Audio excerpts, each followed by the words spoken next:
প্রিয় দর্শক, এখানে যে রুমটা দেখতে পাচ্ছেন, এই রুমের মধ্যে এমন একটা ঘটনা ঘটছে। ঘটনাটা হইলো একটা মেয়ের দুইটা ছেলে বিয়ে করছে। তো আজকে আপনাদেরকে সেটা আমরা দেখাবো, দেখানোর জন্য আমরা আসছি।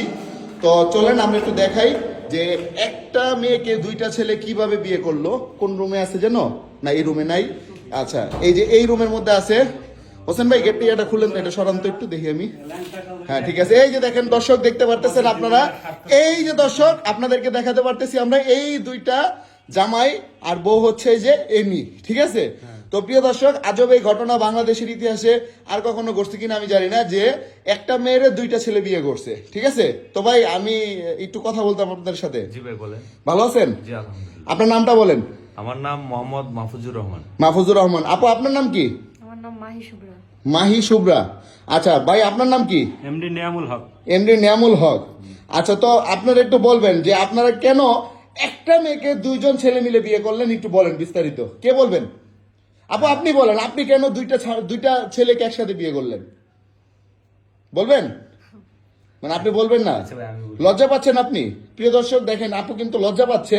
তো আমরা একটু উনি বলেন। ভাই, আপনি বলেন, কি সমস্যা? আসলে ভাই, সমস্যা বলতে কোনো সমস্যা নাই। পাশে যাকে দেখতে পাচ্ছেন তার নাম হলো নিয়ামুল। সে আমার ছোটবেলার বন্ধু। তিনি একজন প্রতিষ্ঠিত বিজনেসম্যান। তো এই যে আমার পাশে যাকে দেখতে পাচ্ছেন, তিনি আমার ওয়াইফ। আমি ওনাকে বিয়ে করেছি। আচ্ছা। তো ওনার সাথে আমার একটা সম্পর্ক ছিল ইতিপূর্বে। জি। তো ওই সম্পর্কের খাতিরে আমি ওনার বাবার কাছে বিয়ের প্রস্তাব নিয়ে গিয়েছিলাম। তো যাওয়ার পরে আমাকে প্রত্যাখ্যান করেছে। জি। কারণ আমি নিম্ন আয়ের একজন মানুষ, আমি দেখতে ততটা ভালো না। তো সেই কারণে আমাকে প্রত্যাখ্যান করছে। তো আমার বন্ধু ছোটবেলা থেকেই সে আমার প্রত্যেকটা কাজে আমাকে খুব সহযোগিতা করে। তো বন্ধু আমার বলল যে, বন্ধু, যেহেতু তোর শ্বশুর একটু লুবি টাইপের, মানে একটু টাকার প্রতি একটু আকৃষ্ট, তো দোস্ত তুই একটা কাজ কর, বিয়েটা আমি করি। তা আমি তো ভাই প্রথমে আমি অবাক হয়ে গেছি। আর কি ব্যাপার, আমার দোস্তরে বললাম যে আমি ওরে ভালোবাসি, আমি ওরে বিয়ে করতে চাই। আমার দোস্ত কিভাবে বলে, ছোটবেলা থেকে বন্ধু। পরে সে বললো, দোস্ত তোর কাছে তো মেয়ে বিয়ে দিবে না, আমার কাছে দিবে।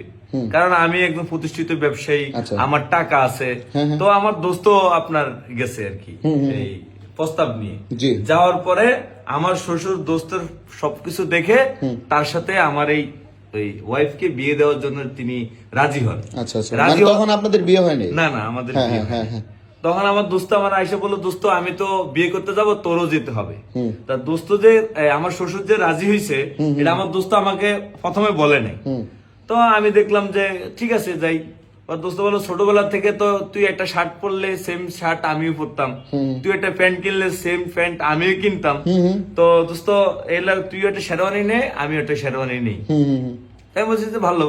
তা আবার টুপি টাপি সবকিছুই আমার দোস্ত সেম কিনছে। পরে আমি বললাম ঠিক আছে তো যাই। তো দোস্ত গুলো তাহলে তুইও জামাই সাজ, আমিও সাজ। তা আমরা দুইজনই জামাই সেজে আমরা বিয়ে করতে গেছি। যাওয়ার পরে আর কি আপনার এই যখন কবুল বলার সময় হলো, আমার দোস্ত চুপ থাকলো। ওই কবুল বলে নাই, আমি কবুল বলছি। তো ওই বলছে, দোস্ত আমি চুপ থাকবো, ওরা বিয়ে যার সাথে দেখ, মানে আমার ভাববে যে আমি বলছি, কিন্তু কবুলটা আমি বলছি। ওইখানে আমার শ্বশুর হয়তো এখন হয়তো যায় যদি দেখেন, উনি নিশ্চয়ই মানে অবাক হয়ে গেছে। কাবিনের যে কাগজে যে সিগনেচারটা, সেখানে মাহফুজুর রহমানই লেখা, নিয়ামুল হক লেখা নাই। মানে সিগনেচার কে দিছে? আমি দিছি। সিগনেচার আপনি কেমনে দিলেন? আমি ওই যে আমার দোস্ত টাকার বিনিময়ে আপনার ইয়াকে মানে যে কাজী যে, মানে আমি একটু ঘটনাটা একটু বুঝি। আপনি বলতে চাইতেছেন যে এর পছন্দ করতো কে আগে? আপনি করতেন, আর ওনার কাছে টাকা আছে দেখে ওনার কাছে মেয়ে দিতে চাইছেন। আমি প্রস্তাব নিয়ে গেছিলাম। আচ্ছা, ওনারে নিয়ে গেছেন আপনি? না না, ওনাকে নিয়ে যাই। আপনি গেছিলেন, আপনাকে প্রত্যাখ্যান করে দিয়েছে। পরে উনি পরে ও আমার দোস্ত আমার কষ্টের কথা শুনে সে গেছে দোস্ত যে আমি।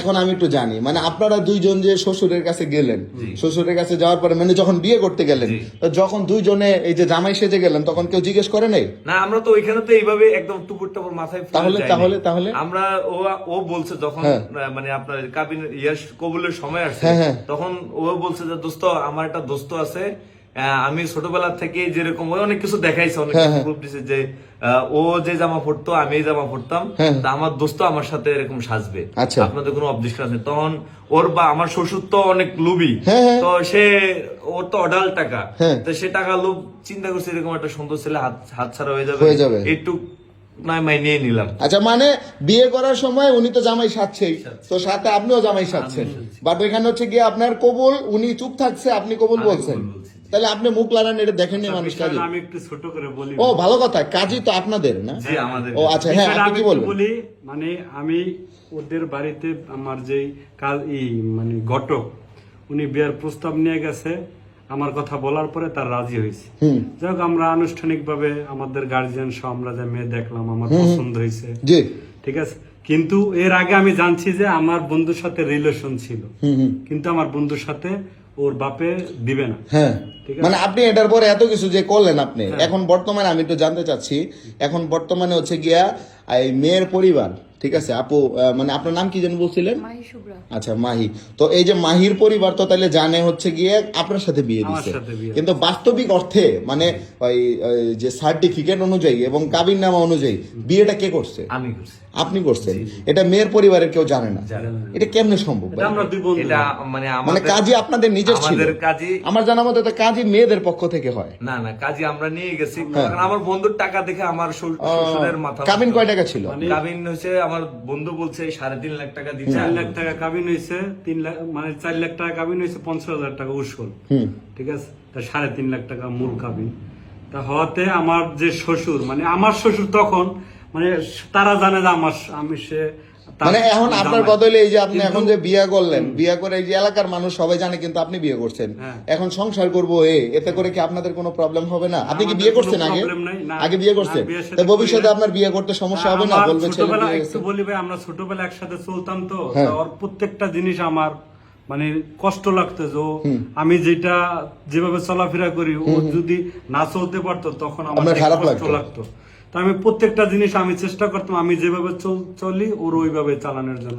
আমি একটা জিনিসকে নুরো কিনে দিতাম। তাই এই বিষয়টা আমি পুরোপুরি জানি যে কিরে আমার বন্ধুর সাথে, আমার বন্ধু কখনো আমার বলে না যে ওর সাথে রিলেশন ছিল। আমার বন্ধু যখন জানছে যে আমি বিয়ে করতে যাচ্ছি ওখানে, আমার বন্ধু জিনিসটা গোপন রাখছে। তার ভালোবাসা সে মানে কোনই করে না, তার ভালোবাসা সে কুরবানি দিয়ে দিচ্ছে। তা আমি বিষয়টা জানার পরে তখন আমি এইভাবে একটা সিস্টেম করলাম, এইভাবে করলে কোনো সমস্যা হবে না। আমার শ্বশুর পক্ষ যারা, এখন বর্তমানে আমার কথাটা বুঝেন, এখন যেহেতু তার সাথে বিয়ে হয়েছে, এখন তার মানে এই মেয়ের পরিবার তো ঠিকই জানবে, ঠিক না? এক সময় জানবে, তখন এটা আপনি কিভাবে সমাধান করবেন? কোনো সমস্যা নেই। এখন আমার যে অর্থ সম্পদ আছে আমি সমান ভাগে ভাগ করে আমার বন্ধু এবং আমি দুইজনের চলবো।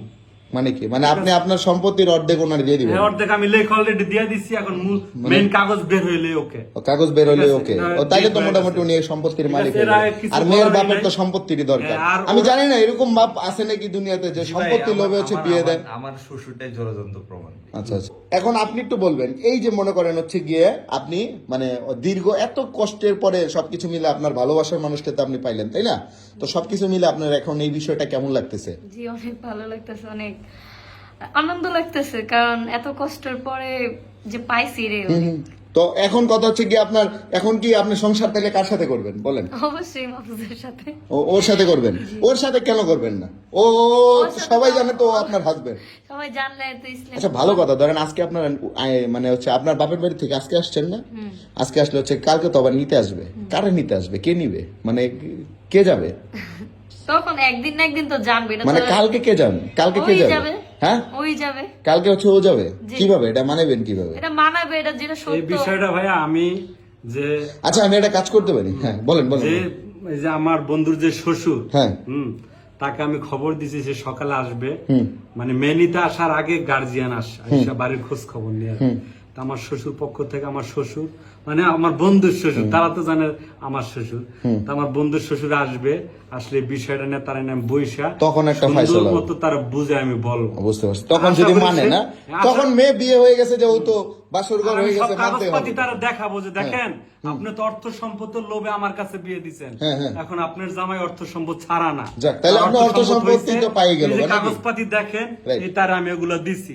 এই বিষয় না আপনি কোনো আর বাড়াবাড়ি কইরেন না। ঠিক আছে, বুঝতে পারছেন তো? ঠিক আছে আপু, ঘটনাটা আমি বুঝতে পারছি।